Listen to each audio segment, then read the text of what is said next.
Hello and welcome to V'ger Please, a hateful voyage through the Delta Quadrant. I'm your host, Peter. And I'm your co-host, Joseph. This role reversal is fun, man. It's scary. I'm in a new place. I don't know what's going on here. You know, we have to mark and celebrate the milestone we've reached with this episode by doing things a little differently. So I thank you for just stepping out of the box, you know. That's good. I'm out of my comfort zone. I'm tingling. 7.5 out of 10. Good job. I have a new appreciation for all the hard work you put in. Now's a good time to maybe cover some of that. Let people see behind the curtain a little bit. We're at, what is this, our 16th episode, I think? Yeah, this is gonna be our 16th kind of recording. It's our 15th episode of Voyager, depending on how you want to count the pilot. We certainly hammered out a full season of Voyager, and it's been an experience. It's been a ride. There's been ups and downs for us, Peter. There's been ups and downs in the quality of our show.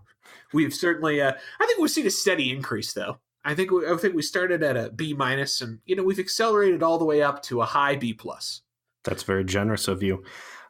Through all of these seasons, I want to go ahead and call out some hard work on your end. Joe has been responsible for all of the behind-the-scene editing and piecing together, and the growth of the show. We're getting some clip drops in there now, some cool music interludes, and some other production polish. And that's Joe footing the work bill on all that stuff. Oh, thank you, Peter. It's actually been kind of fun to learn. I've had some help figuring some things out. Our aforementioned friend Matt Slayer from And Now We Drink podcast has pointed me in the right direction for some tools and some information on that. So props to him. But I haven't fully used that power for evil, though, but several times I've considered editing out your audio when I disagree with you with just your stuttering that I edit out, just in a row for 15 seconds. Uh-huh. I'm saving that for when you say something truly infuriating. The sickest of when I get Seska on your ass and become the king of Burns. Yes, when you become the sassy queen of Burns, instead it's just going to be you going something like that. Mm-hmm. Well, the truth always comes out, and you cannot hide the hotness that I drop on this microphone. I'll tell you that right now. I tried. Speaking of And Now We Drink, one of our podcast family friends out there, I want to go to shameless plug in here real quick. My actual next door neighbor, I had a big contract at work that I was dealing with, and these people are in Texas. They send me some document an hour after I get home, and they're like, hey, we need you to sign this. And it's pretty big deal we're talking about here. And I'm like, who has a scanner laying around their house? This isn't the 90s. I don't have a multifunction printer anymore. I got a laser jet over in the corner, and that thing's covered in cobwebs. So I got to go next door and beg my neighbors to see if they have yield scanning technology. And I go over, and I'm upstairs in their bedroom, which feels weird, but I was there, and I see this gaming computer set up with what's very clearly a podcast mic. And I'm looking, and I'm like, man, gaming computer, podcast setup. Am I a basic bitch?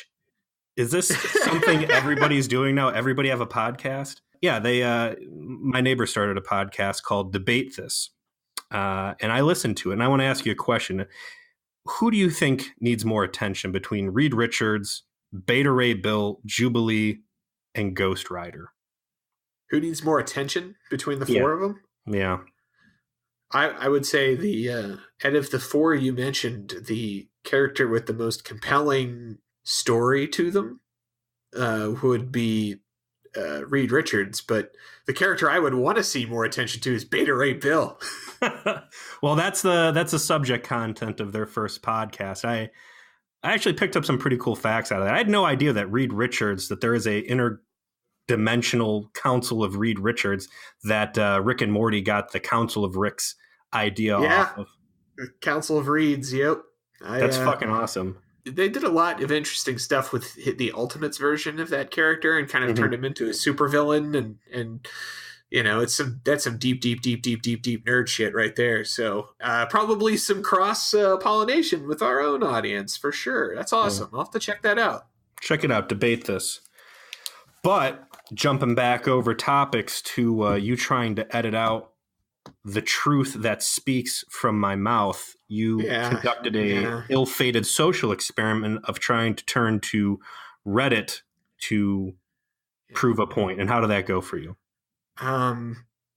Well, let me tell you, Peter. I went to... So there's quite a few different Star Trek subreddits. There's the main Star Trek subreddit. There's the Star Trek subreddits for all the different shows. My favorite sort of kind of deep cut subreddit, though, is Daystrom Institute. So this is a subreddit kind of based around asking open-ended questions about Trek for discussion. And it can be from a meta-textual to a in-universe question. And, of course, I was desperate to prove you wrong about not liking the Vidian episode Faces, and my point that the Vidians were secretly well written. They was just with more nuance than we were used to.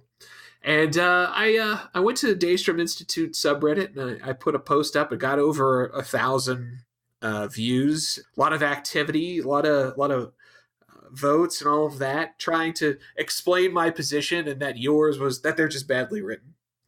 And for that episode, every single fucking person agreed with you and not with me. I could not convince anybody that I was right. Although I do want to say that the best headcanon explanation for the phage that I ever saw was on that discussion. The Borg one? Yes. So good. A much better way of explaining the phage would have been the revelation that they infected themselves with it to avoid being assimilated. So good. That is so awesome. That would have been perfect. Which goes to show, this is a high quality subreddit. Like, I like these guys. There's some deep cuts. You know, you came to me and you said you should go check out this thread that I started trying to prove you wrong. And I told you on the air that I'm afraid of Reddit, man. I'm afraid of what I'm going to see there because I can't say I'll be proud of what I look at. And I was about to tell you, fuck off. I'm not going anywhere near you bringing us in front of a firing squad on Reddit. And then you told me that there's some keen appreciation for the hate I'm slinging and some of the hard points I stick to. And I told you, flattery will get you everywhere. And I actually went and I read that thread, and it was excellent. I want to give a special shout out to Azmo. That's AZZMO. He did us a solid in that thread, and I appreciate it. And hopefully you stick around and we continue to put some things over the air that you're feeling. Absolutely. We've picked up a few listeners, I think, through our forays into Reddit, from what I can tell. So all of you are quite welcome. Stick around for future lulls. It's going to be some ups and downs. Hope you don't like the show too much, because I'm pretty sure we're going to get kind of savage here in a few minutes. But I had one last question for you, Peter. Yeah. You went to New Orleans last week, right? Yeah, man. We went down for a couple of days over the weekend for some birthday celebrations. Beautiful weather, good time. If you've never been to New Orleans, this will be my second plug for the show. One, listen to Debate This. Two, stop whatever you're doing and make plans to go down to New Orleans, because I don't think you're going to have as good a time in that city as you will anywhere else in the U.S., maybe even the world. I love New Orleans. What was with these pictures that you shared, though? Some bar? What happened there? It had something to do with the podcast. Yeah, so I want to say it was Friday night. We were supposed to go eat hamburgers, and the line was too long, or the restaurant was closing. Somehow we ended up some hot dog place, and my wife's eating a crawfish hot dog, and I don't even know what the hell I was eating, because, believe it or not, I was super drunk in the French Quarter. No. And I see this bartender who's taking our order, and she's rocking some Trek patches, right? She's got a Kirk patch on this denim vest, and then she's got original series, star patch. So being drunk and full of myself after 1 year of being a ultra famous Star Trek Voyager podcaster. Ultra famous. Definitely. Dozens of listeners. I mean, the people, the women, the Ferrari, the sports cars, we are living the life over here. Make no mistake, home listener. This is, shit's wild over here. Absolutely. So I'm like, hey, that's, that's cool. You've got all this Trek memorabilia. You got your command patch on. She cuts me off and she's like, well, actually, this is science division, which it's rare for me to have my nose rubbed in dog shit by some rando, let alone a fucking bartender in New Orleans. But lo and behold, she was right. I was wrong. So credit to her. My original series iconography is not that strong, but I'm bragging to her about what a big shot podcaster I am. And that, we've got these huge numbers. She's like, well, you should go check out upstairs because that's where all our Star Trek stuff is. And I thought she was bullshitting me, but we finished up our delicious hot dogs and went up there. And lo and behold, there's like this Shiva Chewbacca on the wall and Doctor Who and all these across the top, a bunch of model ships just hanging there from fishing wire. I don't know what it would look like going in there sober, but it was cool as fuck drunk. And I got some pictures and I'm talking to, one of the friends of the show, Nate, because he was down there with us and pointing out stuff. And some girl's like sitting at a table kind of giving me a side eye, like, what the fuck is going on here? And she's like, hey, I'm sorry, I don't mean to interrupt, but what is that ship up there? Because it doesn't look like the Enterprise. And I was like, oh, and it's, the Excelsior B. So I give her the full history of the Excelsior class and how that's actually an Enterprise, just not the one she's used to. And her table looked pretty sickened by what they had to sit through. And I said, that's why you don't ask people who are talking about Star Trek specific questions, because you end up with situations like this. So good time, though, on my end. I think we can sum up New Orleans in one phrase you said in that prior statement. I don't know what it looks like sober, but it was pretty cool drunk. New Orleans, come visit us. Absolutely. All right, my friend. Speaking of things that were better drunk than sober, do you want to talk about Season 1, Episode 15, Learning Curve? I would love to. Okay. I would love to. Let's do it. All right, so why don't you, in the spirit of role reversal, why don't you start by taking the wheel here, my friend? Where does this episode begin? Okay, I got a new game I'm playing. And it's born from an experience I had earlier in the season where when I start these episodes, I pause them immediately and just look at that first frame and try to forecast what I think I'm going to be in for. In this situation, I pause it and it's some, sandstone building materials, windows and flowers. And I look at it and instantly I'm just like, ugh. Ugh. Vomit-inducing. If ever there was a Janeway holodeck intro, this is what I'm looking at. And lo and behold, I hit play and we are back to Janeway's weird Duchess Gothic novel fantasy with these little kids. And I'm like, come on, man. I spent more time agonizing over the opening of this show than I think watching the rest of it. It's mind-boggling to me that they're wasting airtime with this shit. Like, what the fuck am I watching? Who cleared any of this to go on the air? Who in that writer's room really thinks that any of this at all belongs in the context of a Star Trek? Janeway's fantasy. I mean, you could be doing anything in this holodeck you want. You could just be laying in an open grassy field, looking up at the sky and enjoying not being on a ship. She's in some stuffy old house with these kids that are like shit talking her. Like, Janeway, your life is babysitting insolent little children on a starship who don't want to be there and are mean and snarky potentially. Your job is herding cats, and your runaway fantasy is being in charge of little bitchy kids. I don't know how else to put it. Little tiny assholes. This discount down Navy shit again. And as usual, Kate Mulgrew looks way more comfortable in the role of Janeway playing this governess than she does actually playing Janeway as Starship I'm naming Captain. These scenes the Mrs. Doubtfire Chronicles. So I'm watching, it's going on, and when you're hitting pause as much as I am, and putting way more thought into these scenes than they deserve, they can kind of evolve quick and weird. And I'm sitting there, I'm watching this kid who's talking Latin to her like Sasser. Basically they're alluding that their dead mother isn't really... I hate that I'm taking our podcast time here to flesh out Janeway's fucking album. I was trying to fast forward to this shit, but no, you want to roll around in the pig shit. I'm in the fucking nitty gritty. I'm going to stop right now and say this little kid, Henry, this little smarmy motherfucker who's like shit talking her and again, this is her fantasy is having children treat her like garbage. Yes. I'm going to say Henry's got some acting chops. He might be one of the best male actors I think I've seen on this series yet. Like, I went from hating the shit out of this scene to saying, like, you know what, this kid's a little hater. I think I'm gonna have to throw him some respect here. What a perfect little turn they found. Yeah, I hate children actors, but this guy, he holds down the scene pretty good. But you know, before they get into the meat of the scene, which is that their mother's not really dead and probably just trapped up on the third floor where she's been forbidden from going. All of a sudden, these two characters just pop out. Janeway Brake's character calls a Bridge and says, "Hey, what's going on?" Bridge reports back that the Beta 4 power grid is experiencing some technical difficulties. My question immediately is, what would the power grid of the ship in general have to impact this holodeck that is only on and powered because they can't use the power for the holodeck for something else anywhere else?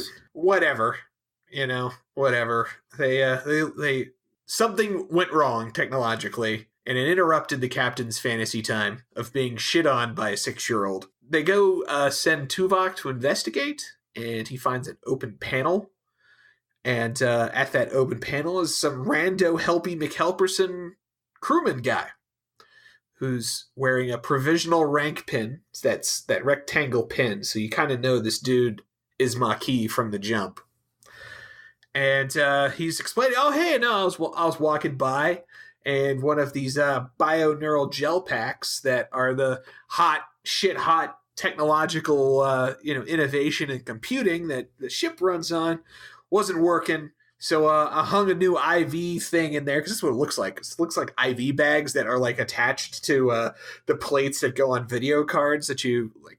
I went ahead and swapped in a new one. I'm going to take this old one down. We're going to take a look and see what's up with it. And Tuvok gets all up in his shit because he didn't like radio in the call before he decided to fix it and interrupted the captain's fantasy time. Immediately, random Maquis dude, who we find out is named Dolby, Kenneth Dolby, he makes it clear he's a man that's not governed by rules. He plays out of his own playbook. He's a rebel.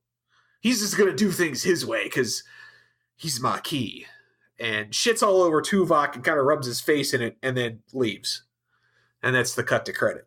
Let's take this scene out of the rest of the episode here. And again, when I'm watching these episodes, I'm hitting pause nonstop to kind of reflect in my little notebook here.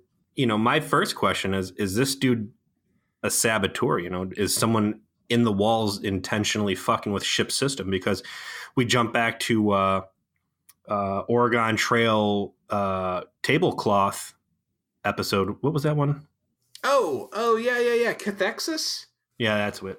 You know, sabotage on the ship and people playing around in the walls, it's a thing. And, you know, I would say that the ship should be growing from their experiences and be wary of this stuff. But, you know, Tuvok never really intonates that, like, hey, I suspect you of fuckery. It's, you know, takes it at face value, like, oh, yeah, sure, you're in there fixing something, but you didn't radio in that you were fixing it first, and here's my problem. So it's kind of a cool scene because it's like you got this Maquis guy.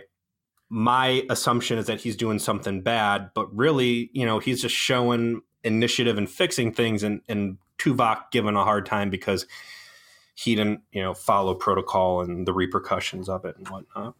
Let me get this out of the way. The premise of this episode is not itself the problem.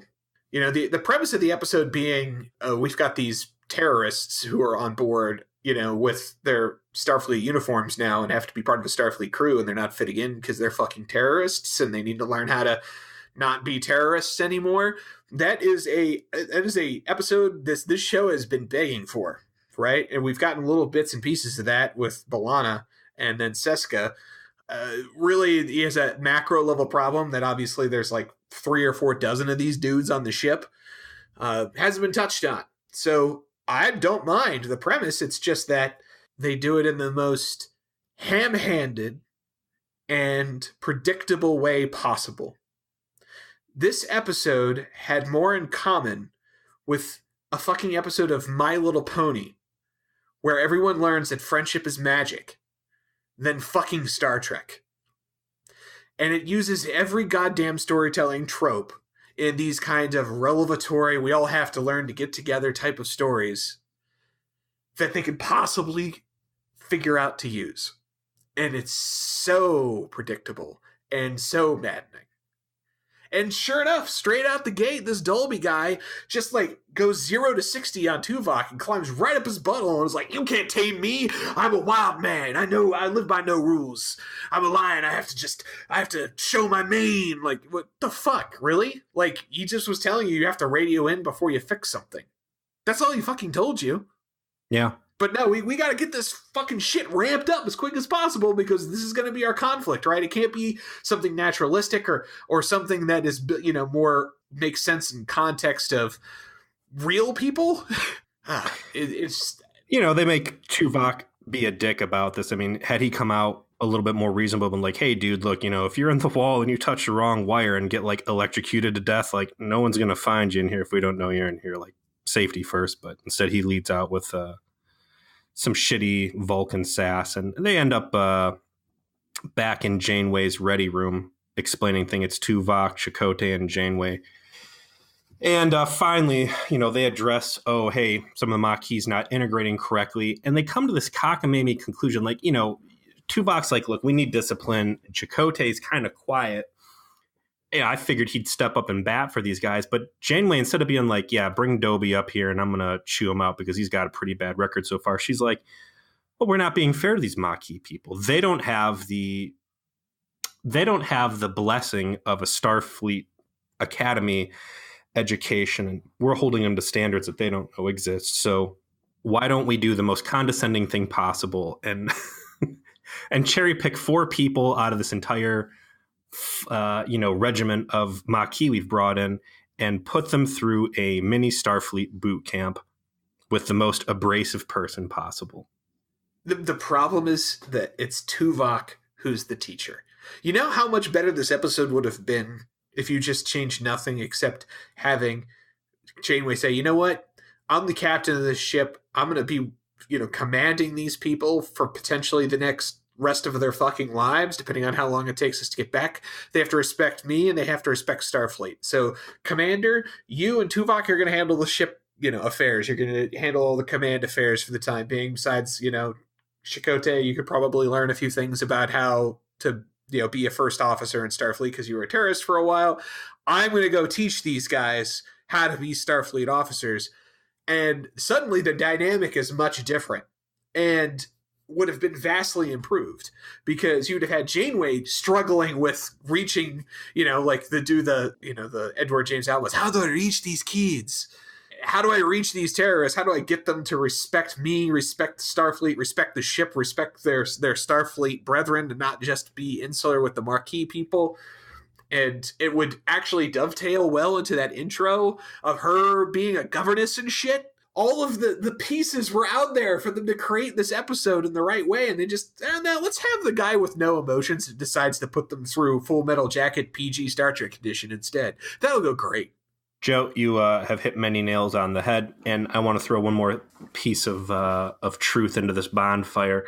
Not only would it let her establish herself and bridge this gap and establish this Federation authority that they can respect, it would give her an opportunity, I think, to redeem herself as a character and face the fact that a bad decision on her end has had very real impact at the lower decks, and that she has condemned everybody to a life sentence of warping back towards home, and finally laid to rest this animosity that I think viewership should be carrying, that she created a bad situation. And I think they could have really just put a bow tie on the resolution for that whole thing well by making her accountable to the crew and getting the crew on board and moving into season 2 with a clear air. Imagine what this episode would have felt like if you had the climax that they had, and it's Janeway personally attempting to rescue a Maquis crewman and endangering her own life, and then getting bailed out by the rest of the Maquis, and everyone being like, "Okay, we are in this together. We have to make this work." And everyone rallies around the captain on a personal level. We're sitting here at the end of season 1. This is, of course, our season finale, and it's the same story over and over and over again. And it's if someone would have sat down with some of these scripts and some of these concepts and put some real critical thinking I think there could have been a really solid series on Star Trek's hands, and instead they make so many wrong turns. If they were to say, hey, we're going to go through and redo Voyager and reboot it, I think I would actually be interested in watching it. I think there's some great potential here. Oh, sure. I mean, shit, this has been a TV show for 60 years. Lost in Space put this kind of premise on the map. And there's been countless television shows and movies that have aped that whole premise since then. One of the best sci-fi shows ever made, and one of the best TV shows ever made, period, is what? Battlestar Galactica, which is very much like this in terms of we are stranded in an island in a stream of stars trying to find our way home. I mean, the whole premise is good. Star Trek could do this premise in a very unique way. Occasionally, the show is pretty good. Unfortunately, most of the time is mediocre, or like this episode, just kind of shit. Just kind of a wet fart that goes out there. And speaking of wet farts, let's talk about our 4 Maquis friends that will be joining on this little adventure, our sort of discount lower decks. Like if you remember that TNG episode. Love it. One of my favorites. One of the best ever. You had the 4 junior officers that you followed through this. Well, the 4 Maquis members that we're going to be joining for this adventure are Discount Rosie the Riveter, some rando Bolian who likes to talk. His name's Cho, and I know that because he's a pimp. As you can tell by the heavy pimp jewelry that he is forced to remove in the next scene. A quiet Bajoran, quote, kid who looks like he's 32. A quiet Bajoran sissy. And then Dolby. Tuvok, attempts his first try at getting these guys in line for some training, and they all basically tell him to fuck off and leave. I like this scene, and this is the one thing I'm going to give some credit to the way that Voyager works is, again, as I'm riding the pause button, I think they do a really good job setting up some obvious questions that you and the audience should be asking. So Janeway tells, hey, Tuvok, instead of me doing my job and developing as a character, why don't we try to jam a round peg through a square hole? Asshole Vulcan, you're going to lead this boot camp of 4 people, which seems ridiculous. Like, you've got how many Maquis on the ship, and that's only 4 people that you really think need this extra beneficial attention. Janeway's pitch in this thing is like, we're doing these guys a favor, right? But we're only going to do it for 4 people, whatever. They throw him in there, and Tuvok just comes in like a total asshole about like, hey, your uniform's too loose and this and that. And he's ragging on everybody about this stuff. The Bolian, and those are the blue guys with the line down their face. Yeah, like Mr. Mott, the barber. He starts arguing, and Tuvok's like, well, you're going to go run laps. Like, he's the high school football coach. And I'm like, well, what if this dude just tells him, no, I'm not going to do this, and fuck you. Like, you're not going to put us in the brig. Like, how much shit can they get away with before he basically has to put the Vulcan neck pinch on somebody? And they answer that question very quickly when, like you said, everybody's just like, no, fuck you. We don't actually care. You can take a sugar frosted fuck off the tip of our dick, and we are out of here. Dobie in particular, and you're shitting on this Dobie guy. I actually like him. I was rolling my eyes pretty early on, but I think as far as like background support characters for Voyager goes, like this dude's pretty solid. And in the world of post scarcity, he's seen some shit, and I like. We get to exactly what he sees later. Yeah. Oh boy. That was the crowning moment of the episode. You know that GIF with like the guy who's just like, I'll post it up on the thing. The guy's like, wait, what did you say? Like, that was my face. And they get into his stuff. But so they all are like, hey man, fuck you, and we're out of here. We're gonna go hang out at the bar instead of play your little Starfleet fantasy high school adventure. And off they go. They're like, well, what the fuck are they going to do? They can't fire us. We don't want this job to begin with. They can't just throw us in prison. They need us to run the ship. And so to their credit, too, they're like, we don't feel like playing soldier out here. We're going to do a job, and we're going to get the job done. And we all want to get home, and nobody here is looking to sabotage anything. But, fuck these guys. We didn't sign up for this. 100% understandable. It would have meant so much more if there was just, it was like, it weren't just these four assholes.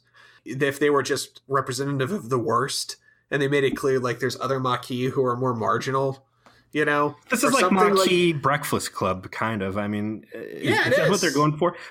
The killer point to me was like when Tuvok's sitting there and criticizing these people, like telling Chell he has to get rid of his pimp chain, which you couldn't even see. The head scratcher for me was when they start ragging on the moody Johnny Depp Bajoran kid, and he makes him pull his Bajoran earring off, but didn't Ro Laren get to have hers on? Yeah, but that was her prize that she bargained with Picard over for solving the dilemma in that first episode she was in. You know, like that after she solved the issue with the Bajoran terrorists in that episode, that was basically what Picard let her get away with. Good call. But I don't understand, like, you know, she's got hers and you're saying that's normally a uniform violation. Like, Worf gets to wear his sash and no one gives him any shit about it. So, you know, you got Tuvok busting everybody's balls on this thing. A few scant episodes earlier, he's committing open mutiny and trading away the Federation database to the Skeevians to get their warp drive technology, which is a botch. Like, Tuvok's got no real credibility to sit here and ride on this protocol's high horse.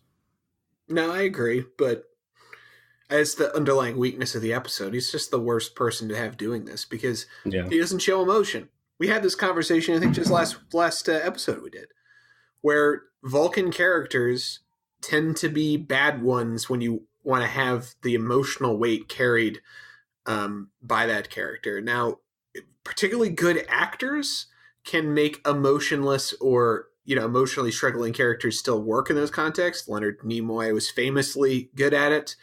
It maybe even so good that it's sort of made it difficult for anybody else to measure up. But Jerry Ryan certainly does a pretty good job of it later on in the run of this very show. But Tim Russ is basically playing a very self-assured, tactical-minded, disciplinarian Vulcan who has no emotional nuance. He's very, very Vulcan, which is fine as long as you don't have to give him an episode where it requires him to have emotion and to care about what's going on around him. A breakthrough moment. Exactly. Enough He's about not the guy Tuvok. to, like, fuck. You're right. Fuck. Let's get to my favorite Chakotay scene of all time. So he rolls in on these guys when they're at the bar saying, fuck the man. And he, like, sits down like he's being sympathetic at first. Such a good setup. And he's like, oh, what's going on, guys? You just want to do things the Maquis way. And they're like, yeah, the Maquis way. And it's such clear telegraphing. And for the first time ever, I'm just fucking loving it. And sure enough, it's like, all right, I guess we can do things the Maquis way. And he, like, puts his coffee down. And then he does the world's best, worst stage punch on Dolby. He, like, lunge punches him out of the chair like Sagat from Street Fighter and just blasts this dude with, like, this weird left-handed thrust punch right across the jaw, lays Dolby out on the floor. Like, the room kind of flares up and, like, these two surfer Cali bro dudes stand up in the back. Like, I don't know if people are, like, fronting on Chakotay, like they're going to attack him back, or if it's like the Maquis forces unifying under Chakotay and being like, yes, we will do things now your way. But, like, it's just a ridiculous scene and I love it. It is a completely ridiculous scene. And what is more ridiculous to me is that suddenly, somehow, Chakotay punching Dolby in the face is what's like, oh, I guess I gotta be Starfleet now. Like, you didn't, a second ago, you weren't relying on Chakotay to back you up. You were just using the hard logic of the situation to say, fuck all y'all. There's very little you can actually do to me for not wanting to play by your reindeer games. And suddenly your old boss showing up and punching you in the face is going to, like, be like, oh, I guess I can't punch him back, dude. I mean, isn't it like what you're saying? It's 4-on-1. Y'all can take him. Maybe what he was saying is, like, you know, they're not going to put us in the burger. There's nothing, like, now that ass whoopings are on the table, Dolby's seeing the world in a little bit of a different light. I'm going to go off topic, but this scene really drove things in. I want to talk about the uniform style that you're seeing on the ship, particularly the zipper. Okay. You've got Tuvok, who I think zips the jumpsuit zipper up as much as possible, and even, like, the tips that don't have zipper track on them, like, kind of like fold outward.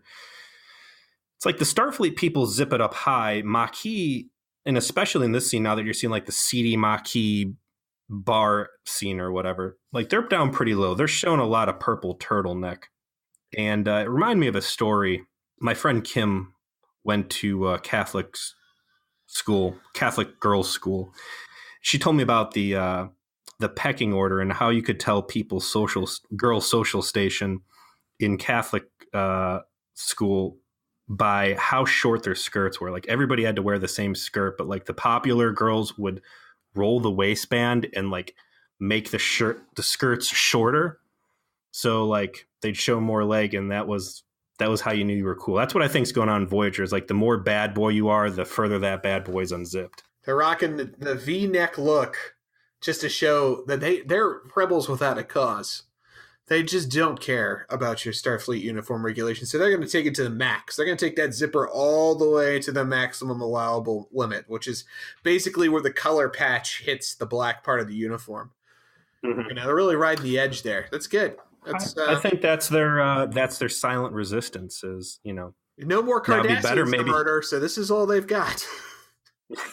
If they can't kill Cardassians, they're going to kill that dress code. So it's actually the follow-up scene, you know, after Dobie gets blasted in the mouth by Chakotay's Native American uppercut. His Falcon Punch. Yes, his Native American Falcon Punch.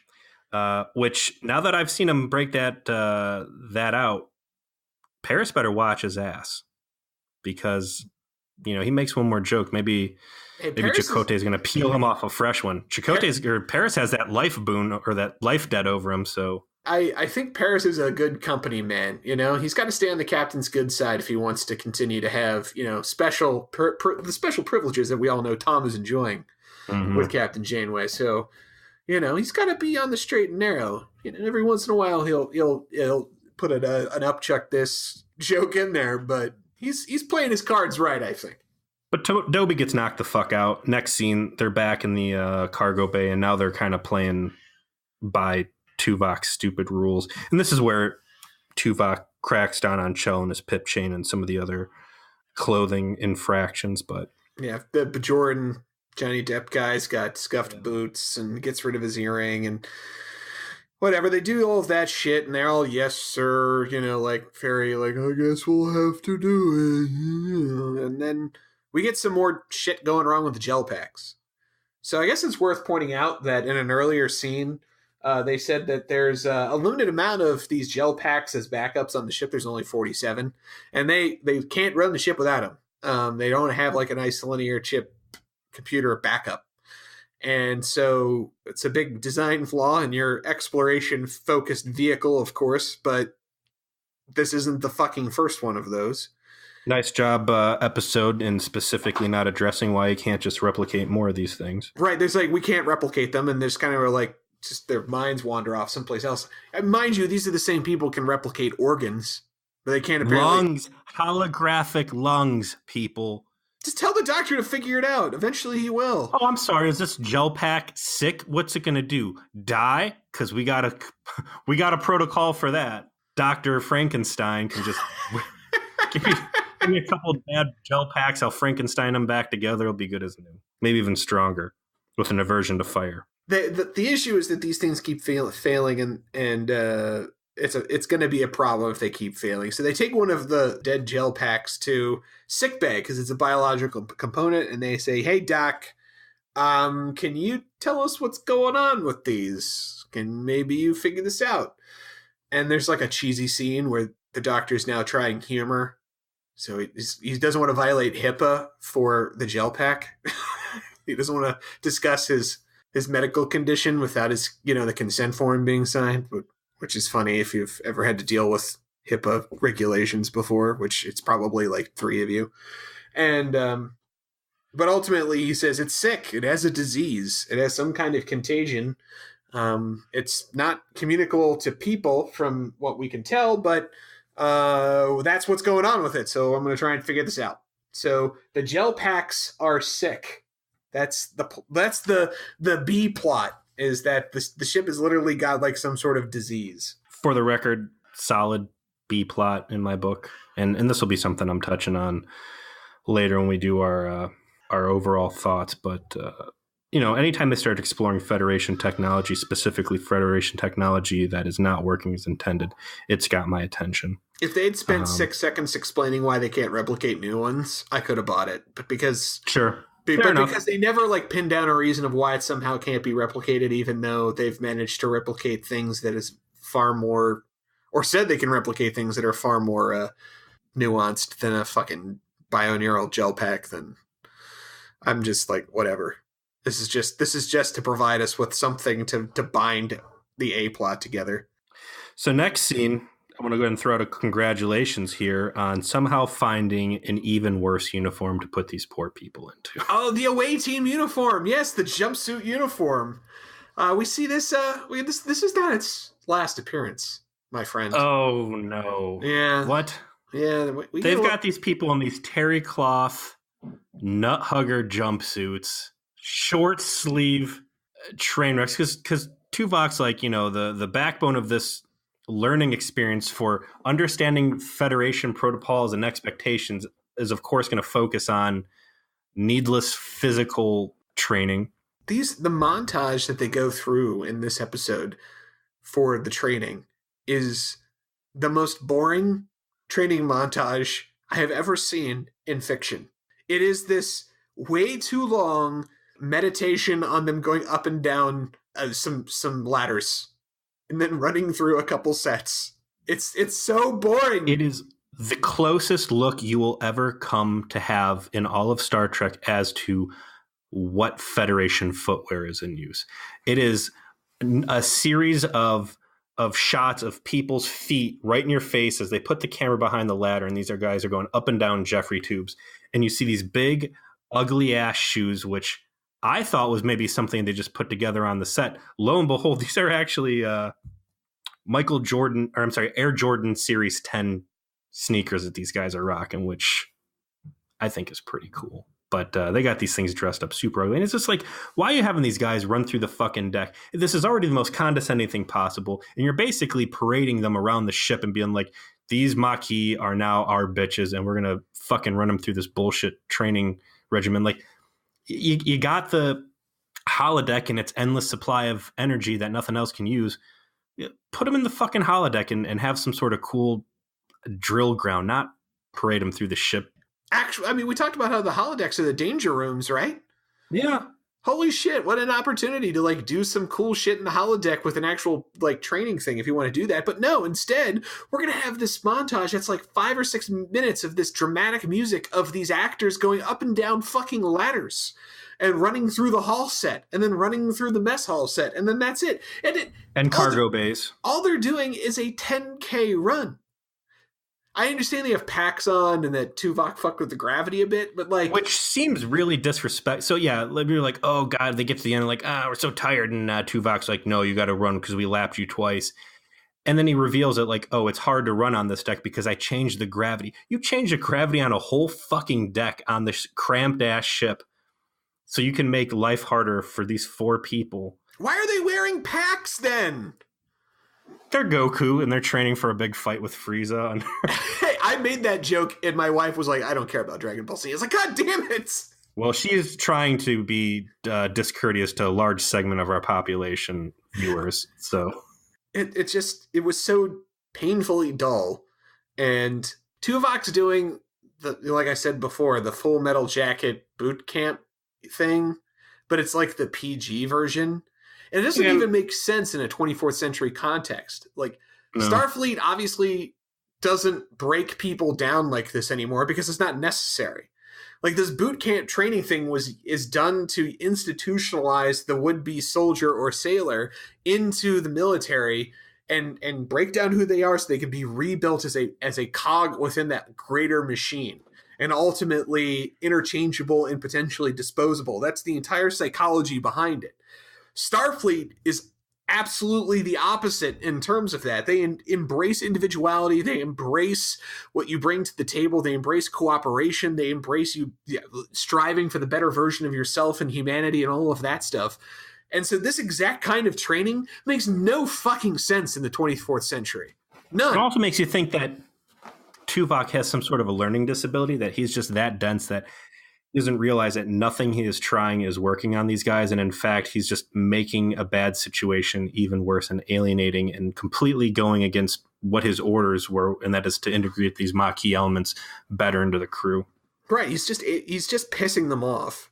And what kills me is they have this war game simulation in the holodeck finally, where it's just a bridge recreation where they're all gonna go through a command scenario. And in the scenario, everybody does their jobs exactly correctly, flawlessly.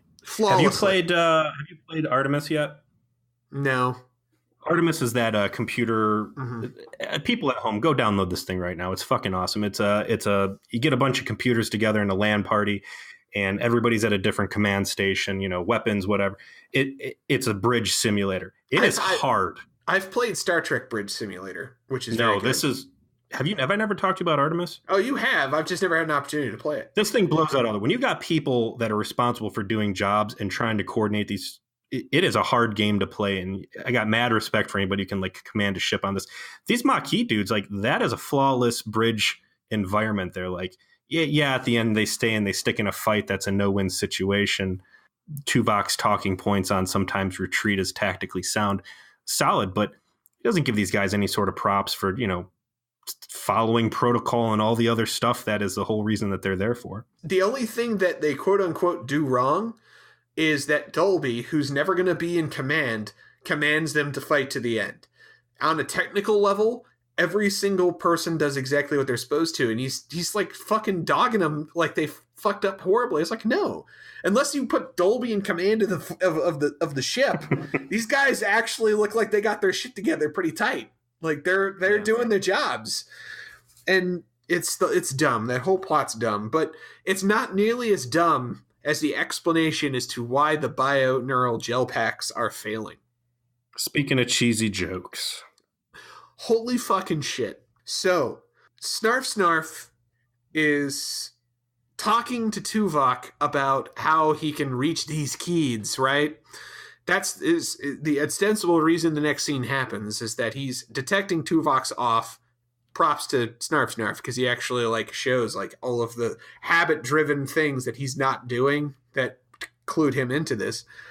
And as he's explaining this, he's in his hobo kitchen with his open fires, and he's obviously doing some stuff.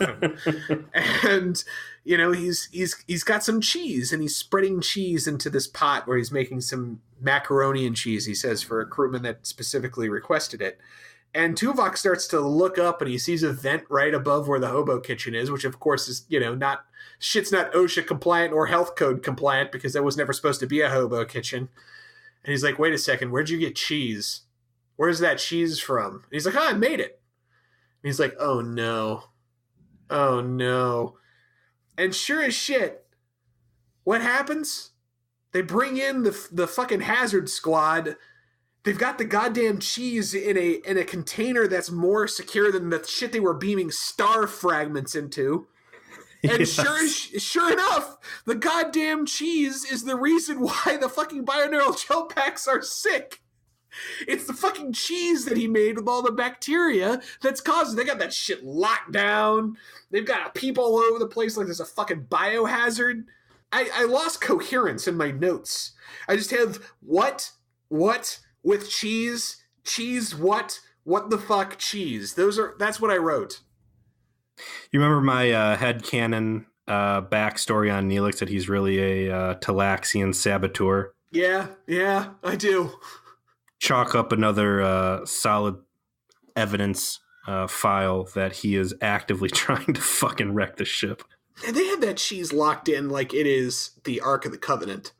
It is more secure than it's not just the test tube that they're putting the starfish babies into. This one actually has physical bars around it, so people can't get if rat people raid the ship to get the cheese, they can't actually get their hands in there to get the cheese. This cheese goes off to Voyager Guantanamo Bay. I take him to sick bay, and the doctor's like, "This is the most pernicious contagion I've ever seen in my career." Apparently, Neelix missed his calling. He could have been a bioterrorist. He is a bioterrorist. God damn it! That's what I'm telling you. This is intentional. This is what they did for the season fucking finale. This is what they did. I want to get to that later, man. Oh my God. I got a whole thing for that. But so, Neelix's takeaway from this is like, look, you need to not do everything you're doing, which is actively drive these people away. You need to connect and you need to find a bridge to work with these guys on. Otherwise, you're just going to keep fucking up and things are going to get worse. So Tuvok whips up. Again, you've got the holodeck there. You're not going to use the holodeck to create training environments to train the people you're trying to train, but you're going to use the holodeck to create a French fuck pad, flop house, pool hall. So, Big Tom's Discount Sex Farm makes yet another appearance here, and Tuvok decides to try his hand at some pool with Crewman Dolby, and they start talking, and Tuvok's doing the most awkward small talk shit you've ever seen, and asks about Dolby and his family and his background, and here's where the episode just absolutely goes off the rails. It does. It shocks the shit out of you. So Dolby's just talking about like, yeah, I was a rebel. I was a rough and tumble guy. But then, I moved out to the Bajoran frontier and I met my wife, and she was the one for me. She really like calmed me down and showed me that there was another way to live. And then I watched as Cardassians raped and then murdered her. That's what he says. That is probably the most R-rated Star Trek story, I think, out of anything that I've seen. And that's going to go ahead and include the shit that I watched in Discovery, which is pretty graphic. I'm like kind of watching this milquetoast scene, and he drops Cardassian rape and murder gangs. I'm like, what? I was like, Dobie, you are a bad motherfucker. Like, I thought you were kind of right off before. You have seen some shit, Dobie. You got a real good reason for being in the Maquis.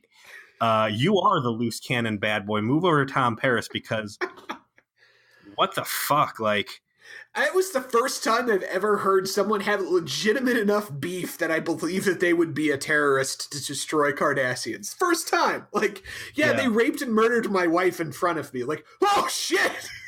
All right, dude. Okay, you know what? Cool. You're cool. You're good. You know what? You want to fix things in the wall and not tell us first?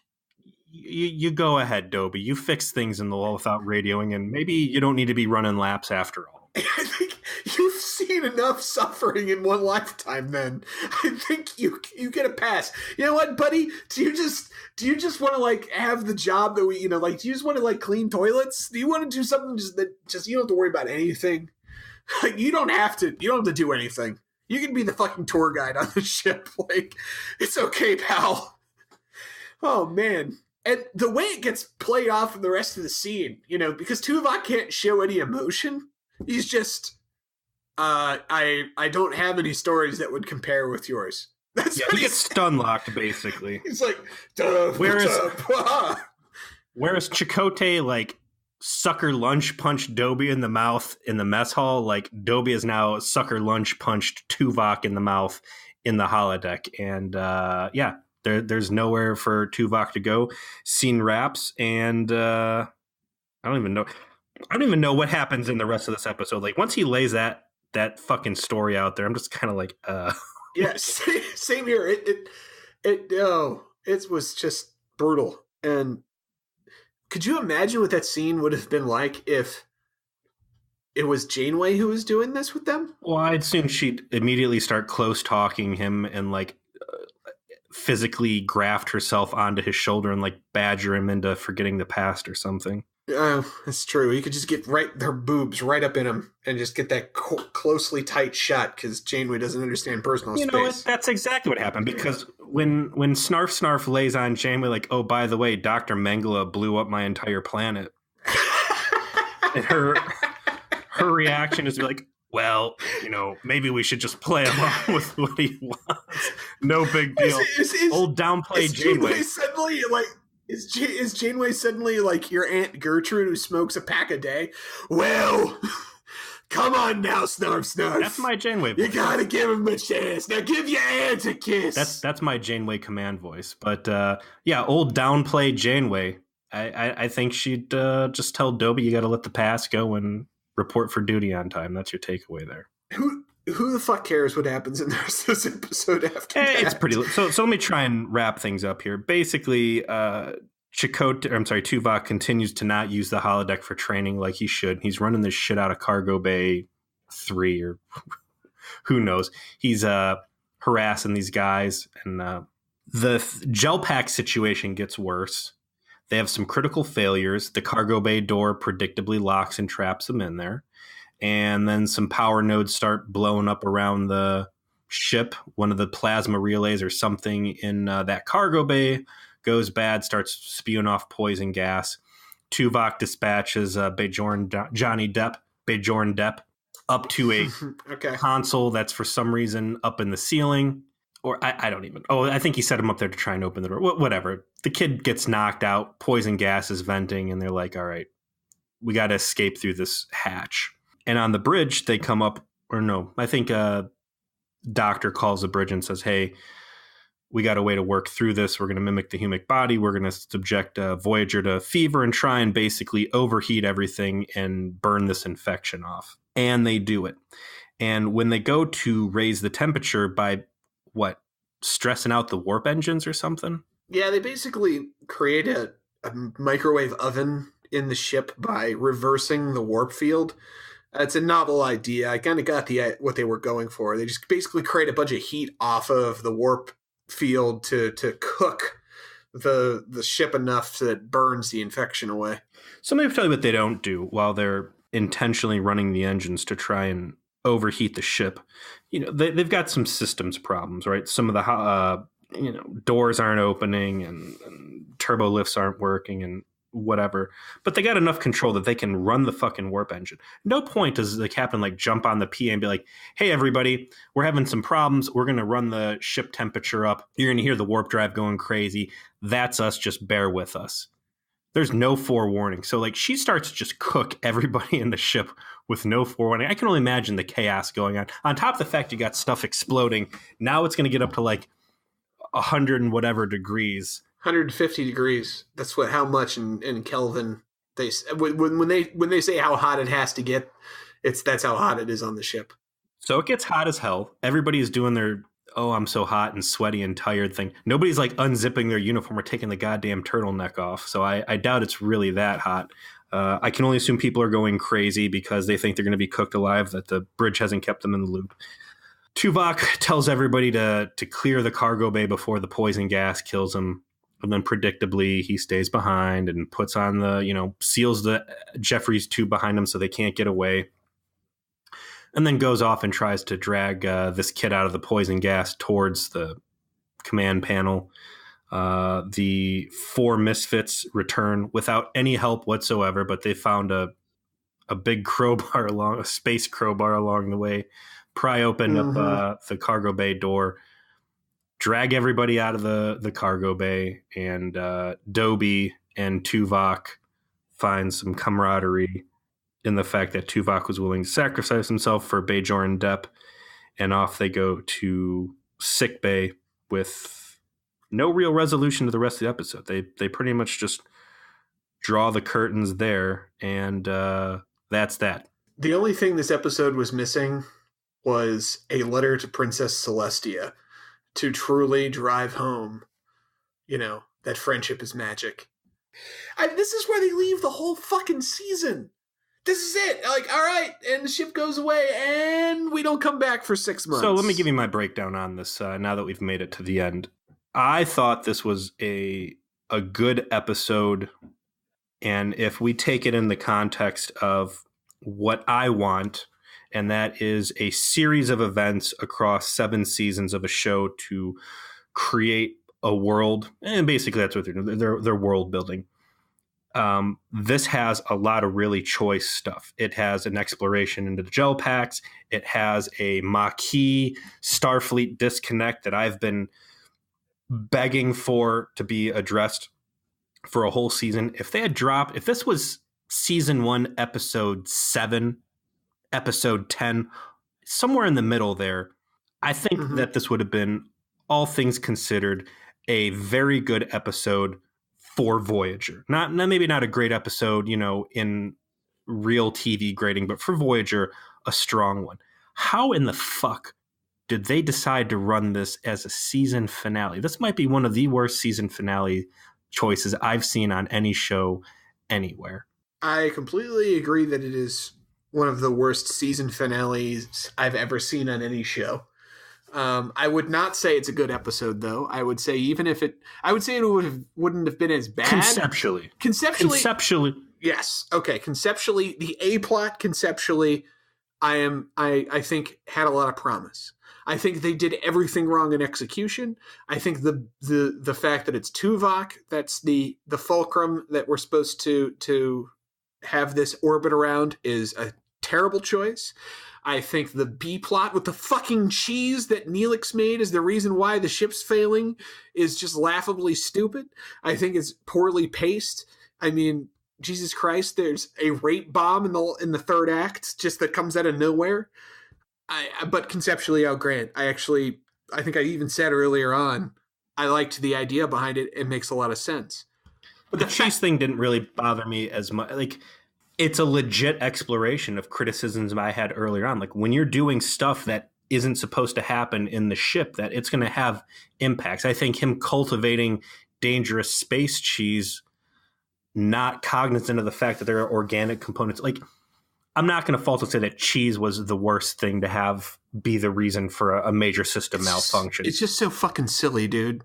Like, they couldn't come up with a better... I mean, yeah, I agree with that sentiment, but they just came up with the most stupid, childish way of doing a plot around it. Fucking Snarf making cheese in his fucking hobo kitchen.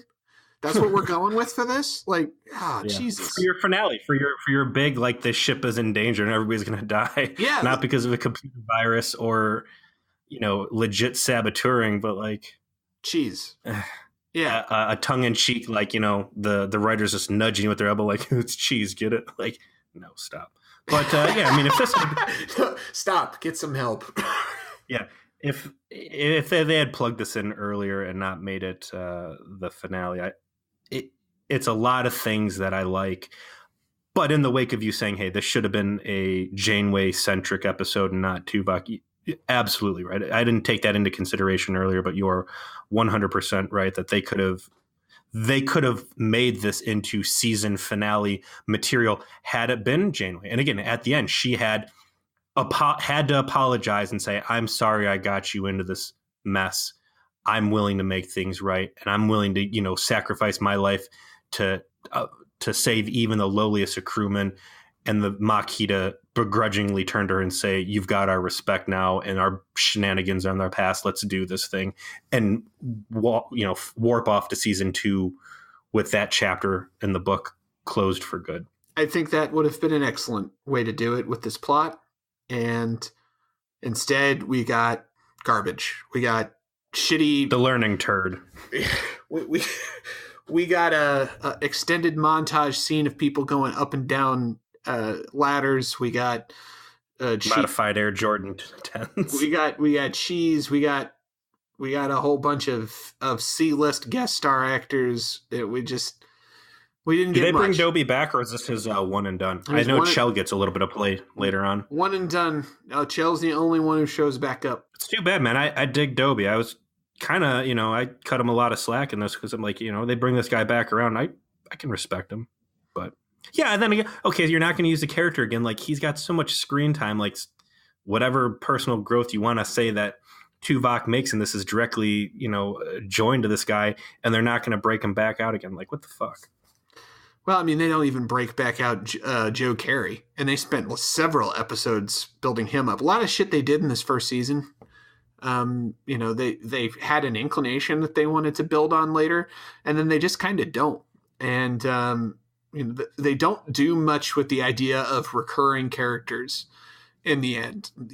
They seem to have some half-formed thoughts. There's some guys like Ensign Vorik who ends up showing up in the next season, and there's a couple of these guys who have 2 or 3 episodes they show up in, but They never follow that thread through in any way. I'd say the side character that gets the most mention throughout this series is the Delaney sisters. Believe it or not, they only show up once, but they get mentioned a lot. It's a lot of the missed opportunity. We'll get into this when we do our live show. Which, by the way, internet, when you hear this, just wanted to let you know, FYI, our live stream celebration / deep dive / question and answer. I want to throw something else in there. I think we need to do end of season awards. I think we need to come up with some categories, and I think we need to nominate and crown some awarded positions for characters, situations, and concepts pertaining to this season. Yeah, why don't we do that on the Facebook? We'll throw up some people to give us nominations for different categories, and then we'll crown the award winners during our live stream episode, which will be on Monday, May 7th. We'll probably start around 8 p.m. and we'll let everybody know through every way that we can. And then we'll do that. We'll go as long as we've got, stuff to talk about. And then we'll probably upload that on Thursday as a replacement for our usual episode.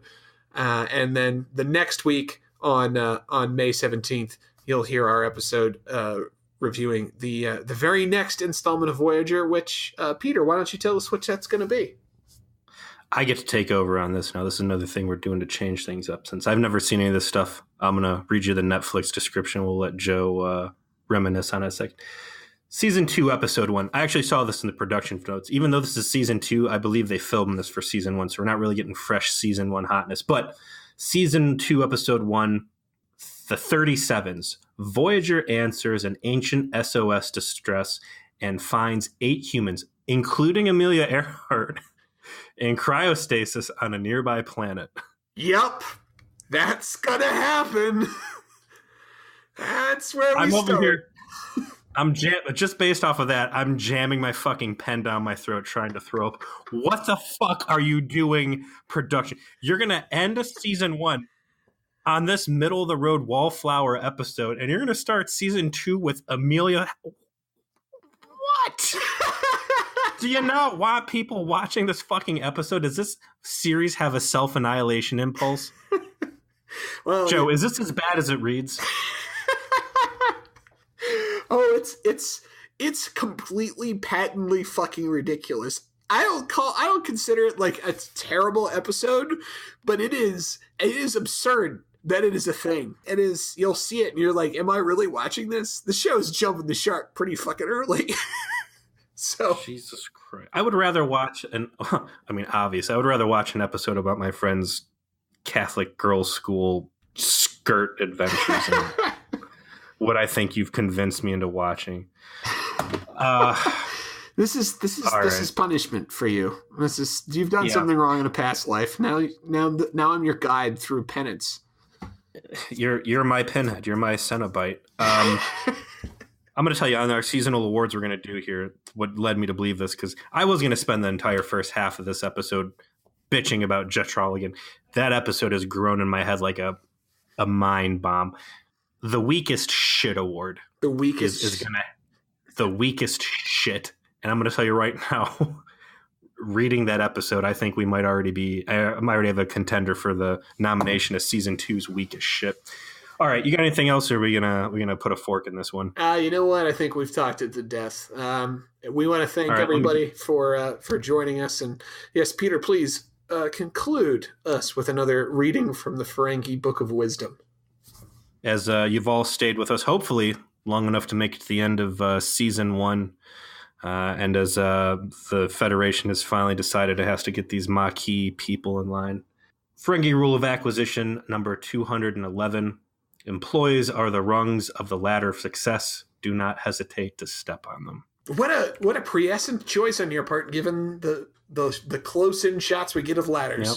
Oh, hey, yeah. And also people to step on. Yeah. Man, your brain's working on levels you didn't even know. I know. And on that note, thank you for listening to V'ger Please, A Hateful Voyage Through the Delta Quadrant. My name is Joseph. I'm Peter. I'll see you in Season 2. Yes. and I'm going to bring him dragging and kicking and screaming. So don't worry, guys. Peace! God, what a fucking piece of shit.